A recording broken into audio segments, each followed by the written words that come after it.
Assalamualaikum warahmatullahi wabarakatuh. Kami dari kelompok 6 akan membahas mengenai materi yang telah kami diskusikan, yaitu mengenai urgensi dan tantangan ketahanan nasional bagi Indonesia dalam membangun komitmen kolektif yang kuat dari seluruh komponen bangsa untuk mengisi kemerdekaan Indonesia. Next slide. Di sini ada beberapa pokok bahasan yang akan kami bahas. Yang pertama yaitu mengenai konsep ketahanan nasional. Yang kedua yaitu mengenai alasan perlunya ketahanan dan bela negara. Lalu pokok bahasan yang ketiga adalah sumber historis, sosiologis, dan politik tentang ketahanan nasional dan bela negara. Pokok bahasan yang keempat ada dinamika dan tantangan ketahanan nasional dan bela negara.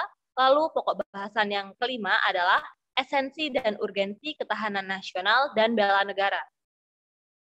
Next slide. Di sini saya akan menjelaskan sedikit mengenai konsep ketahanan nasional. Jadi, ketahanan nasional adalah suatu kondisi dinamis suatu bangsa yang berisi keuletan dan ketangguhan yang mengandung kemampuan mengembangkan kekuatan nasional dalam menghadapi dan mengatasi segala ancaman, gangguan, hambatan, dan tantangan baik yang datang dari luar maupun dari dalam negeri, yang langsung maupun tidak langsung membahayakan integritas, identitas, kelangsungan hidup bangsa dan negara, serta perjuangan dalam mengejar tujuan nasional Indonesia. Untuk materi selanjutnya akan dibahas oleh rekan saya pada Januar Panjaitan. Dipersilahkan.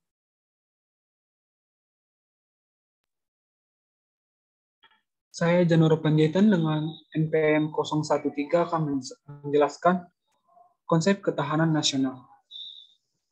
Konsepsi ketahanan nasional atau TAMNAS Indonesia adalah konsepsi pengembangan kekuatan nasional melalui pengaturan dan penyelenggaraan kesejahteraan dan keamanan yang seimbang, serasi, dan selaras dalam seluruh aspek kehidupan secara utuh dan menyeluruh dan terpadu berlandaskan Pancasila, Undang-Undang Negara Republik Indonesia tahun 1945, dan wawasan Nusantara. Terdapat 3 pengertian ketahanan nasional atau disebut sebagai wajah ketahanan nasional, yakni ketahanan nasional sebagai konsepsi dan doktrin, yang kedua ketahanan nasional sebagai kondisi, yang ketiga ketahanan nasional sebagai strategi atau cara atau pendekatan. Selanjutnya, kondisi ketahanan nasional suatu bangsa dipengaruhi oleh berbagai macam variabel yang saling berkaitan. Kestabilan ekonomi, keamanan dalam negeri, politik dalam dan luar negeri adalah beberapa variabel yang mempengaruhi kondisi ketahanan nasional. Selanjutnya, Indonesia sebagai negara kepulauan tentunya memiliki berbagai bentuk potensi ancaman, hambatan, tantangan, dan gangguan yang dapat mengganggu stabilitas keamanan dan dalam negeri. Oleh karenanya, stabilitas keamanan dalam negeri sangat berpengaruh dalam menjaga ketahanan nasional. Next. Korelasi asas ketahanan nasional dengan kondisi stabilitas keamanan dalam negeri. Yang pertama, ada asas kesejahteraan dan keamanan. Yang kedua, ada asas komprehensif, integral, atau menyeluruh terpadu. Yang ketiga, asas mawas ke dalam dan mawas keluar. Yang keempat, ada asas kekeluargaan. Yang pertama, asas kesejahteraan dan keamanan.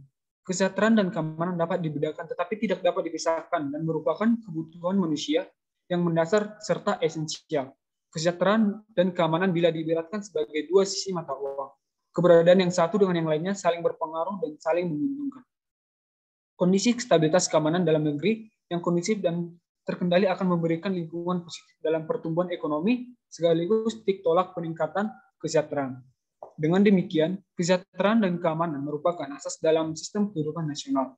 Tanpa kesejahteraan dan keamanan, sistem kehidupan nasional tidak akan dapat berlangsung sehingga dengan demikian, kesejahteraan dan keamanan merupakan nilai intrinsik yang ada pada sistem kehidupan nasional itu sendiri. Yang kedua ada asas komprehensif, integral atau menyeluruh terpadu. Sistem kehidupan nasional mencakup segenap aspek kehidupan bangsa secara utuh, menyeluruh, dan terpadu dalam bentuk perwujudan persatuan dan perpaduan yang seimbang, serasi, dan selaras dari seluruh aspek kehidupan masyarakat, berbangsa, dan bernegara. Dalam sudut pandang stabilitas keamanan dalam negeri ini, berarti bahwa stabilitas keamanan dalam negeri harus dapat dilaksanakan secara komprehensif, integral, atau menyeluruh, terpadu, dan tidak dapat dilaksanakan secara parsial. Kondisi stabilitas keamanan dalam negeri harus dapat diciptakan di seluruh wilayah Indonesia sebagai satu kesatuan yang pada akhirnya dapat menciptakan ketahanan nasional. Yang ketiga ada asas mawas ke dalam dan mawas keluar. Sistem kehidupan nasional merupakan segenap aspek kehidupan bangsa yang saling berinteraksi. Di samping itu, sistem kehidupan nasional juga berinteraksi dengan lingkungan sekelilingnya. Dalam proses interaksi tersebut, dapat timbul berbagai dampak, baik yang bersifat positif maupun negatif. Terkait dengan terciptanya stabilitas keamanan dalam negeri, asas mawas ke dalam dan mawas keluar memiliki makna untuk selalu tetap waspada akan perkembangan situasi yang terjadi, khususnya yang akan mengganggu stabilitas keamanan dalam negeri. Hal tersebut membutuhkan kepedulian dari seluruh komponen bangsa untuk ikut bertanggung jawab dan menciptakan kondisi stabilitas keamanan negeri yang pada akhirnya akan mewujudkan ketahanan nasional. Yang keempat ada asas kekeluargaan. Asas kekeluargaan mengandung keadilan, kearifan, kebersamaan, kesamaan, gotong royong, tenggang rasa, dan tanggung jawab dalam kehidupan bermasyarakat, berbangsa, dan bernegara. Hal ini menunjukkan bahwa stabilitas keamanan dalam negeri bukan hanya menjadi tanggung jawab aparat keamanan saja, namun seluruh komponen bangsa ikut terpanggil untuk menciptakan situasi yang aman, kondusif, dan damai dilandasi dengan asas kekeluargaan. Dengan terciptanya stabilitas keamanan dalam negeri yang didasari rasa kekeluargaan dan kebersamaan sebagai bagian integral dari NKRI, maka akan menjadi menguatkan ketahanan nasional. Sekian dari saya.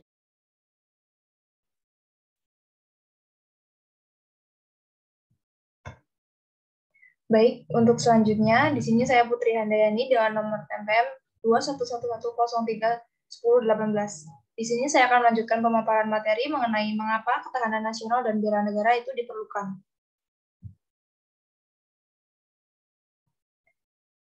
Pengkajian ketahanan nasional sangat penting bagi suatu negara dan bangsa karena berhubungan erat dengan kelestarian hidup negara dan menjamin kelangsungan perjuangan bangsa untuk mewujudkan cita-cita proklamasi dan tujuan nasional. Dalam konteks tersebut, sesungguhnya setiap bangsa dalam mengembangkan dan mewujudkan ketahanan nasionalnya berbeda-beda. Hal ini disesuaikan dengan falsafah, kebudayaan, bahkan sampai pada sejarah yang terjadi pada bangsa tersebut. Ketahanan nasional diperlukan bukan hanya sebagai konsepsi politik saja, melainkan sebagai kebutuhan yang diperlukan dalam menunjang keberhasilan tugas pokok pemerintah, seperti tegaknya hukum dan ketertiban, terwujudnya kesejahteraan dan kemakmuran, terselenggaranya pertahanan dan keamanan, terwujudnya keadilan hukum dan keadilan sosial, serta terdapatnya kesempatan rakyat untuk mengaktualisasikan diri. Dalam 5 tahun terakhir ini, posisi Indonesia dalam kondisi kurang tangguh. Hal ini berdasarkan hasil yang dirilis oleh Laboratorium Pengukuran Ketahanan Nasional. Tantangan tersebut harus segera dicarikan solusinya. Salah satu yang harus ditingkatkan dan dioptimalkan yakni bela negara.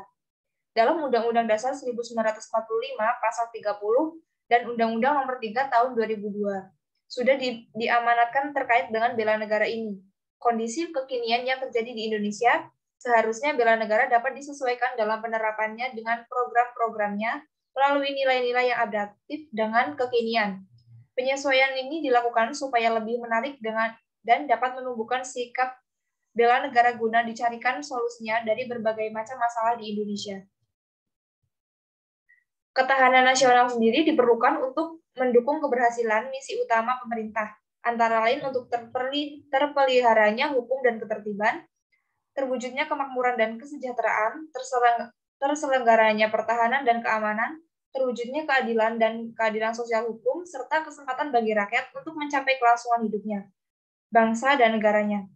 Tujuan tersebut dapat dicapai dengan cara berikut. Yang pertama yaitu ketangguhan.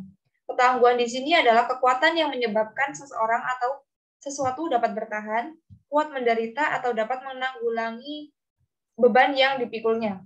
Yang kedua yaitu keuletan. Keuletan di sini adalah usaha secara giat dengan kemampuan yang keras dalam menggunakan kemampuan tersebut di atas untuk mencapai tujuan. Yang ketiga, identitas. Identitas yaitu ciri khas suatu bangsa atau negara dilihat secara keseluruhan. Negara dilihat dalam pengertian sebagai suatu organisasi masyarakat yang dibatasi oleh wilayah dengan penduduk sejarah pemerintah dan tujuan nasional, serta dengan peran internasionalnya. Lalu yang keempat ada integritas. Integritas itu kesatuan menyeluruh dalam kehidupan nasional suatu bangsa, baik unsur sosial maupun alamiah, baik bersifat potensial maupun fungsional. Yang kelima ada ancaman. Yang dimaksud di sini adalah hal atau usaha yang bersifat mengubah atau merombak kebijaksanaan, dan usaha ini dilakukan secara konseptual, kriminal, dan politis. Lalu yang terakhir yaitu hambatan dan gangguan.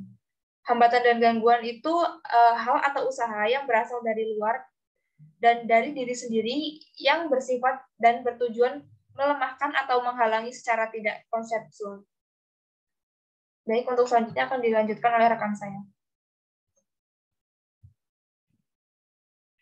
Baik, di sini saya Siti Atika Zahra dengan ujung NPM 019 akan melanjutkan materinya. Ketahanan nasional merupakan hal mutlak yang diperlukan bangsa Indonesia dalam menjalankan kehidupan berbangsa dan bernegara, serta dalam pemerintahan. Ketahanan nasional juga memiliki fungsi untuk menjamin identitas, integritas, dan kelangsungan hidup negara, serta menjaga eksistensi usaha agar mencapai kepentingan nasional.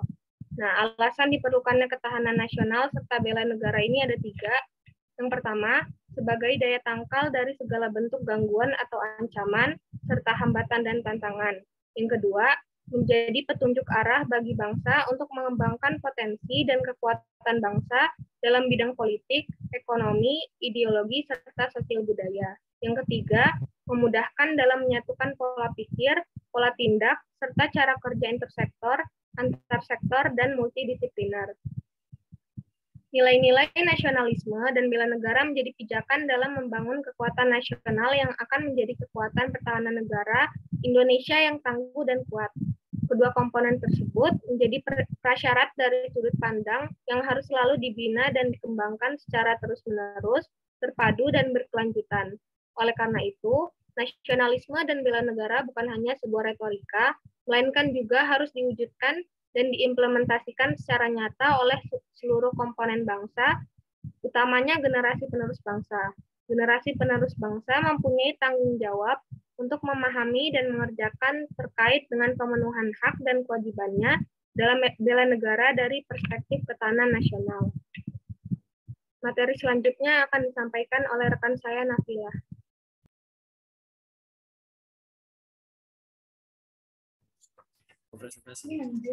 Baik, materi selanjutnya yaitu sebelumnya izin memperkenalkan diri, nama saya Nafila Sofazara dengan ujian NPM 041. Materi berikutnya adalah sumber historis, sosiologis, dan politik tentang ketahanan dan bela negara. Yang pertama itu ada sumber historis. Ketahanan nasional bermula pada tahun 1960-an. Pada masa itu sedang meluasnya pengaruh komunisme yang berasal dari Uni Soviet dan Cina. Sejarah keberhasilan Indonesia dalam melawan komunis dengan ketahanan nasional berlandaskan ideologi. Pada tahun 1969 lahirlah istilah ketahanan nasional yang intinya adalah keuletan dan daya tahan suatu bangsa dalam menghadapi ancaman. Dan pada tahun 1973 secara resmi konsep ketahanan dimasukkan ke dalam GBHN, yakni TAP MPR nomor 4/MPR/1978. Berikutnya adalah sumber sosiologis. Ketahanan nasional bermula dari ancaman setelah Perang Dingin terhadap budaya dan kebangsaan. Inti ketahanan nasional pada dasarnya berada pada tataran mentalitas bangsa Indonesia sendiri dalam menghadapi dinamika masyarakat itu sendiri. Yang ketiga yaitu sumber politik. Ketahanan nasional dewasa ini sangat dipengaruhi oleh kondisi ketidakadilan sebagai musuh bersama. Konsep ketahanan juga tidak hanya ketahanan nasional, tetapi sebagai konsepsi yang berlapis atau ketahanan berlapis. Lembaga Ketahanan Nasional RI sebagai lembaga yang mengembangkan konsep ketahanan nasional Indonesia sudah membuat badan khusus yang bertugas mengukur tingkat ketahanan Indonesia. Badan ini dinamakan Laboratorium Pengukuran Ketahanan Nasional sebagai bagian dari Lemhanas RI. Sekian materi dari saya, berikutnya akan dilanjutkan oleh rekan saya yaitu Griselda. Baik, sebelumnya izin memperkenalkan diri, nama saya Griselda Ladiona Maharani dengan ujung NPM 096. Di sini saya akan menjelaskan dinamika dan tantangan ketahanan nasional dan bela negara. Ketahanan nasional Indonesia bersifat dinamis. Ketahanan nasional melindungi bangsa Indonesia dari ancaman yang berbahaya bagi bangsa Indonesia, baik dari dalam maupun luar negeri. Ketahanan nasional Indonesia adalah kondisi dinamis bagi bangsa Indonesia yang meliputi segenap aspek kehidupan nasional yang terintegrasi. Ketahanan nasional mengandung kemampuan untuk mengembangkan kekuatan nasional dalam menghadapi dan mengatasi segala ancaman, gangguan, hambatan, dan tantangan baik yang datang dari luar maupun dari dalam negeri. Sekarang ini sedang maraknya ancaman yang timbul dari luar bangsa Indonesia yang cukup mengganggu kelangsungan dan kesejahteraan masyarakat Indonesia yang dapat merusak keadaan sosial masyarakat Indonesia. Salah satu permasalahan pokok lain ketahanan nasional Indonesia itu adalah bagaimana menciptakan hubungan bilateral yang simetris dengan negara-negara lain. Hubungan simetris ini dimaksudkan sebagai hubungan yang didasari motivasi kerjasama, saling menguntungkan, dan saling menghormati dalam arti duduk sama rata dan tegak sama tinggi. Dalam kenyataan, tipe hubungan simetris ini sulit dilaksanakan terutama dalam interaksi dengan negara-negara maju. Sebagai contoh, hubungan bilateral Indonesia dengan negara-negara Eropa dan Amerika Serikat. Hubungan itu pada umumnya bersifat asimetris. Indonesia dianggap hanya berpotensi sebagai negara menengah atau kekuatan regional di mana ekonominya belum begitu kuat dalam peraturan internasional. Indonesia dianggap sebagai negara periferi atau pinggiran dalam sistem politik internasional yang dikuasai negara ini, dalam hal ini yaitu Amerika Serikat. Sekian materi yang dapat saya sampaikan, selanjutnya akan dilanjutkan oleh Dina Marcella. Baik, izin memperkenalkan diri, nama saya Dina Marcella dengan ujung NPM 042. Di sini saya akan menjelaskan tentang globalisasi. Globalisasi dibagi menjadi dua, yaitu banyak kemajuan teknologi. Kita dapat menemukan produk buatan dari negara lain dengan mudah. Kita mudah mengenal kebudayaan dari negara lain. Yang kedua, ada ancaman bertambah. Kurangnya pemahaman masyarakat mengenai pentingnya pertahanan nasional dan bela negara yang dapat dilakukan dari hal-hal kecil yang sangat berpengaruh besar terhadap kondisi ketahanan nasional. Selanjutnya. Esensi dan urgensi ketahanan nasional dan bela negara.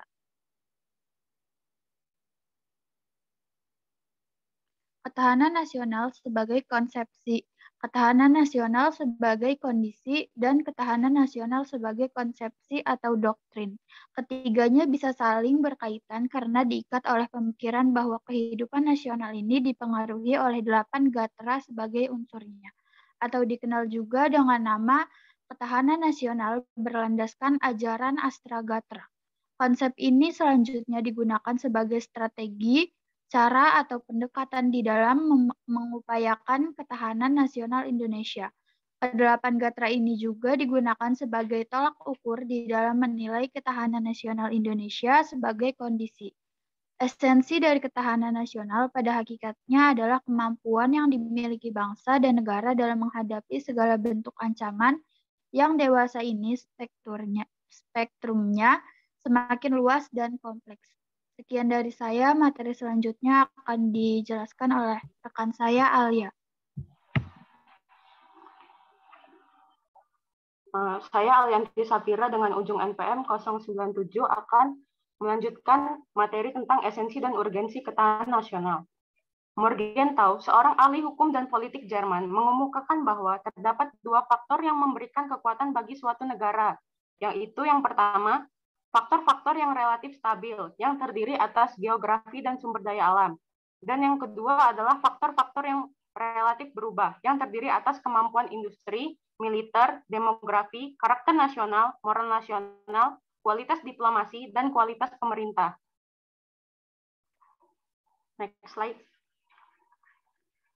Alfred Thayer Mahan dalam bukunya yang berjudul The Influence Power on History mengatakan bahwa kekuatan nasional suatu bangsa dapat dipenuhi apabila bangsa tersebut memenuhi unsur-unsur yaitu letak geografi, bentuk atau wujud bumi, luas wilayah, jumlah penduduk, dan watak nasional. Next.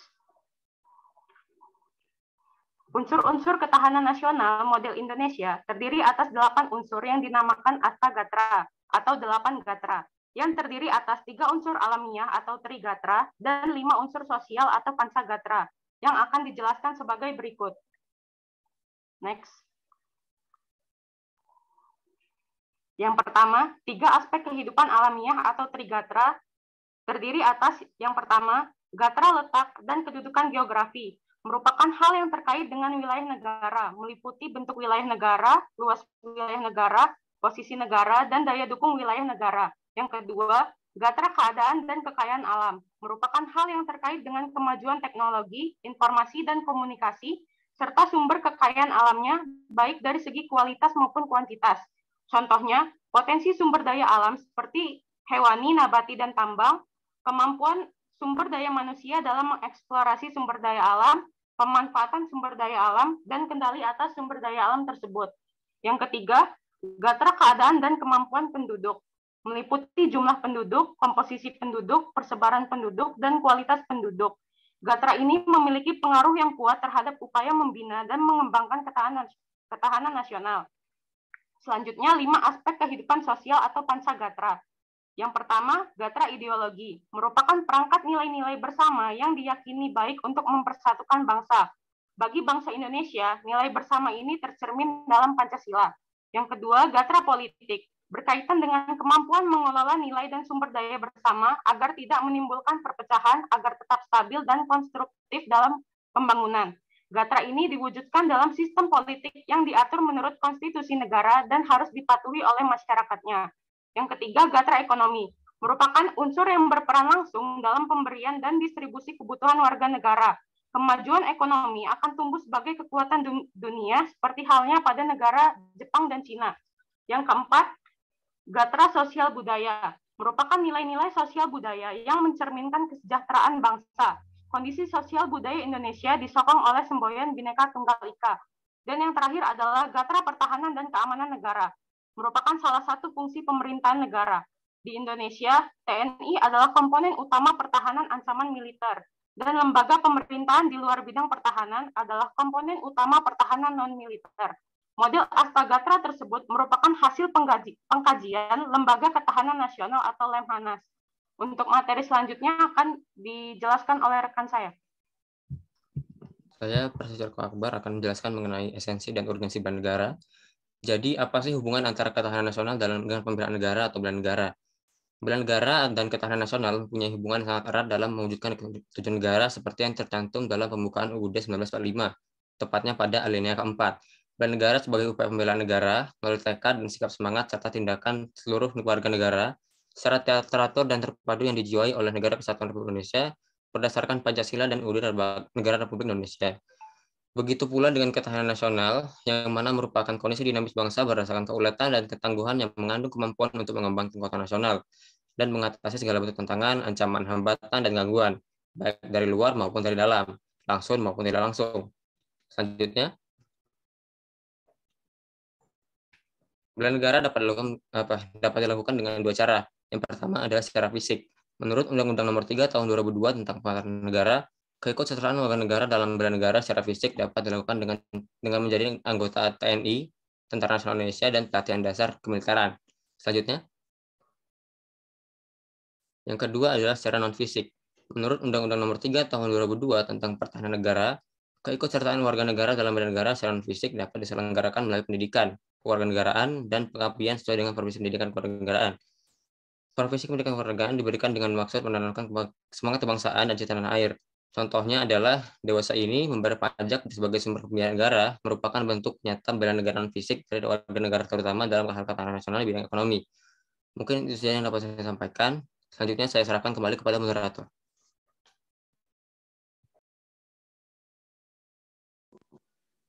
Baik, itulah tadi materi yang bisa kami sampaikan. Semoga materi yang bisa kami sampaikan tadi bisa bermanfaat untuk kita semua. Sekian dan terima kasih.